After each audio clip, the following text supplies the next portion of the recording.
lagi dengan saya Dekiptia. Kali ini saya akan menjelaskan tentang formulir. Kalian pasti sudah familiar kan dengan formulir? Formulir atau form adalah dokumen yang digunakan untuk mencatat dan merekam terjadinya suatu transaksi. Dalam sistem akuntansi, formulir berfungsi sebagai bagian dari catatan dan laporan yang dikembangkan secara terstruktur untuk menyediakan informasi keuangan. Informasi ini sangat penting bagi pihak manajemen agar dapat mengelola perusahaan dengan lebih efektif. Di sini ada beberapa contoh formulir. Yang pertama, formulir penjualan. Yang kedua, formulir jurnal penyesuaian. Yang ketiga, formulir jurnal penerimaan kas. Yang keempat, formulir pengeluaran kas.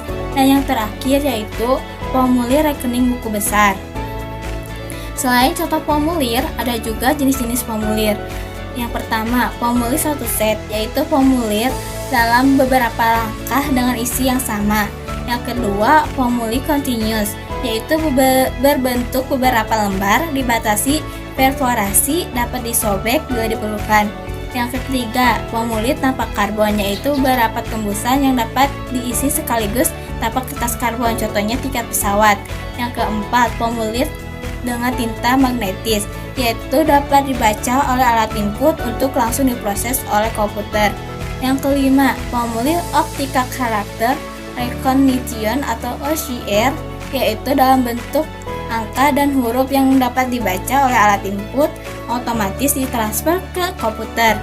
Adapun manfaat atau kegunaan dari formulir, yaitu untuk menentukan hasil kegiatan, untuk menjaga aktiva dan utang-utang perusahaan, untuk memerintahkan suatu pekerjaan, dan untuk menyusun rencana kegiatan, penilaian hasil, dan penyusunan rencana-rencana.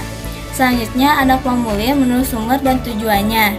Menurut sumber, yang pertama, formulir internal perusahaan, contohnya kartu jam kerja.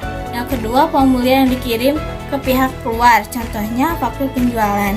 Yang ketiga, formulir diterima dari luar perusahaan, contohnya faktur pembelian. Menurut tujuannya, formulir untuk meminta tindakan, contohnya bukti permintaan barang dari gudang. Formulir untuk mencatat tindakan yang telah dilakukan, contohnya faktur penjualan. Adapun prinsip-prinsip dasar dalam merancang formulir, yaitu yang pertama, pemanfaatan tembusan atau kopi formulir. Yang kedua, penghindaran duplikasi dalam pengumpulan data. Yang ketiga, rancangan formulir yang sederhana dan ringkas. Yang keempat, unsur internal cek dalam merancang formulir. Yang kelima, nama dan alamat perusahaan dalam formulir. Yang keenam, nama formulir. Yang ketujuh, nomor identifikasi pada setiap formulir. Yang kedelapan, formulir besar. Yang kesembilan, pencetakan garis pada formulir. Yang kesepuluh, pencetakan nomor urut cetak. Yang kesebelas, rancangan formulir yang hanya memerlukan pengisian tanda checklist atau silang, atau dengan mencantumkan jawaban ya atau tidak. Yang ke-12, formulir ganda. Yang ke-13, pembagian zona. Kapan sih formulir itu digunakan?